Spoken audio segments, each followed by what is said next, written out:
উবাই ইবনে কাআব রাদিয়াল্লাহু তাআলা আনহুকে বিষ্ণু সাল্লাল্লাহু আলাইহি ওয়াসাল্লাম জিজ্ঞেস করলেন, উবাই বলো তো কোরআনের কোন আয়াতটা সবচেয়ে সেরা?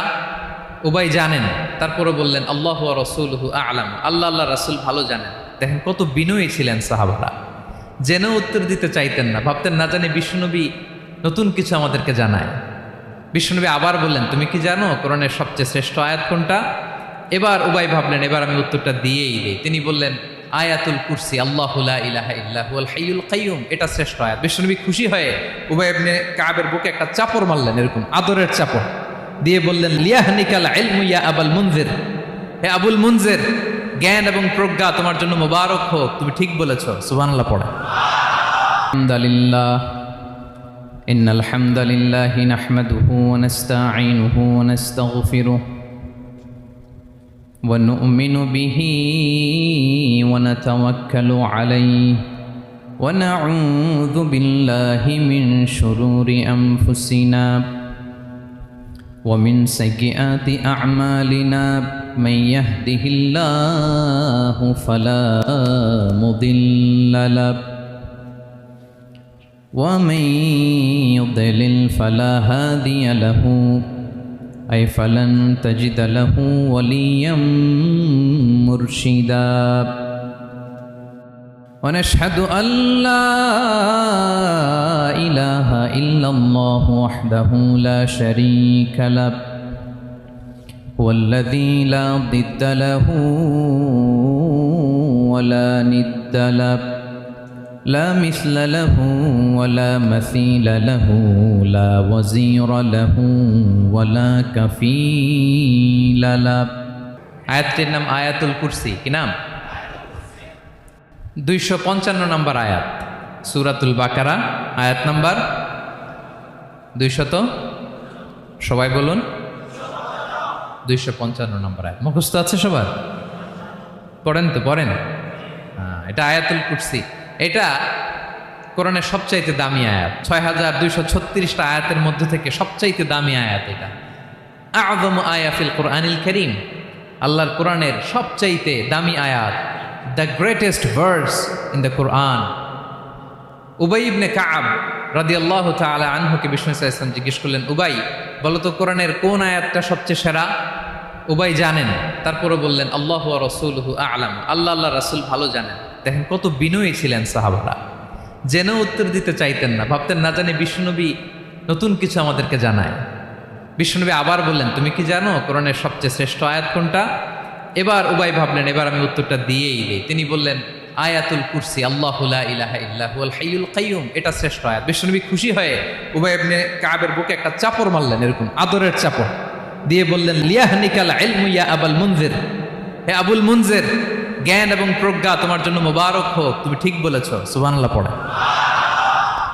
তাহলে এই প্রথম ইনফরমেশনটা আজকে জানলাম, কোরআনের সর্বশ্রেষ্ঠ আয়াতের নাম, সবাই বলবেন একসাথে, কোরআনের সর্বশ্রেষ্ঠ আয়াতের নাম কোন সূরায়?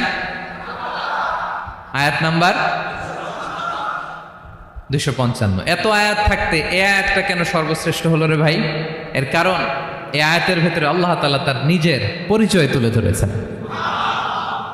এই আয়াতের ভেতরে আল্লাহ তাআলা তাওহীদের পরিচয় দিয়েছেন, একত্ববাদ, তিনি যে একক। আমাদের রব কয়জন? নাকি 2 জন, 3 জন? কয়জন? আমাদের রব একজন, এক আল্লাহর পরিচয় আছে। এখানে আল্লাহর জ্ঞান, আল্লাহর ক্ষমতা, আল্লাহর কুদরতের বিবরণ আছে।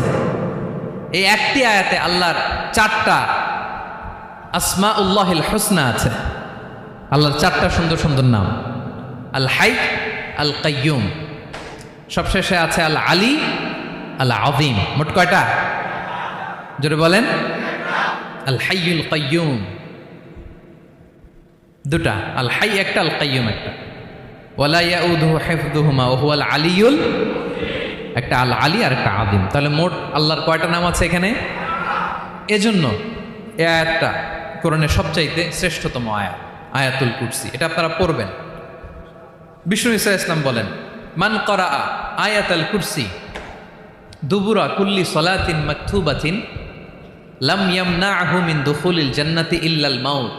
প্রত্যেক ফরজ সালাতের পরে যে ব্যক্তি আয়াতুল কুরসি পড়ে তার জান্নাতে যাওয়ার ক্ষেত্রে আর কোনো বাধা থাকে না, একটা জিনিস ছাড়া, সেটা হচ্ছে মরণ, মৃত্যু। লোকটা মরে না তাই জান্নাতে যায় না, মরলেই জান্নাতি। প্রত্যেক ফরজ সালাতের পরে যদি কেউ আয়াতুল কুরসি পড়ে তার জান্নাতে যাওয়া কেউ ঠেকাতে পারবে না, কোনো বাধা নাই। একটা বাধা আছে, সেটা কি? মরে না। না মরলে জান্নাতে যেতে পারবেন? মরলেই। তাহলে কত ফজিলতপূর্ণ আয়াত বলেন। বাতুপা হাতের আমার কলেজের টুকরা ভাইয়েরা, প্রত্যেক ফরজ নামাজের পরে এটা পড়বেন ইনশাল্লাহ। বলেন সবাই, প্রত্যেক ফরজ সালাতের পরে এই আয়াতুল কুরসি পড়বেন। এবং বিষ্ণু ইসা ইসলাম বলেছেন, যখন ঘুমোতে যাবা, ইদা আওয়াইতা ইলা ফিরাশিক, যখন ঘুমোতে যাবা আয়াতুল কুরসি পড়বা। যদি পড়ো, আল্লাহর পক্ষ থেকে আপনার সিকিউরিটির জন্য আল্লাহ একটা স্পেশাল ফেরেশতা নিয়োগ দেয়। সকাল পর্যন্ত আপনার সিকিউরিটি দেয়, শয়তান আপনার কাছে আসতে পারে না। ফজরের পরে পড়লে মাগরিব পর্যন্ত সিকিউরিটি, প্রোটেকশন ফ্রম আল্লাহ। মাগরিবের পরে পড়লে ফজর পর্যন্ত প্রোটেকশন ফ্রম আল্লাহ। তাহলে দিস আয়াতুল কুরসি শুড বি আওয়ার ওয়াজিফা, ডেইলি ওয়াজিফা at every morning and every evening for every Muslim. ঠিক কিনা বলেন? প্রত্যেক মুসলিমের স্পেশাল ওয়াজিফা হবে আয়াতুল কুরসি।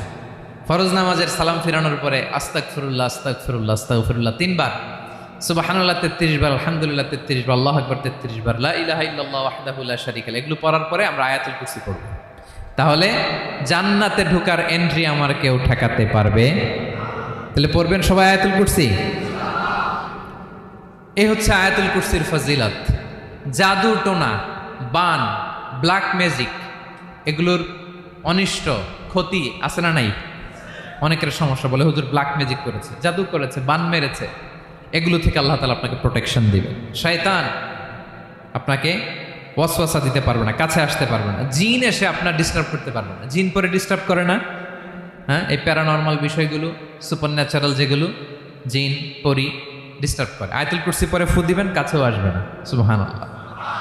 প্রোটেকশন দিবে কে? তাহলে রামাটেক্স গ্রুপের আজকের প্রোগ্রামে আমরা সবাই একমত হলাম যে আমরা এখন থেকে ডেইলি ফরজ সালাতের পরে আয়াতুল কুরসি পড়বো, ঠিক কিনা? কিন্তু তার আগে তো নামাজটা পড়তে হবে নাকি?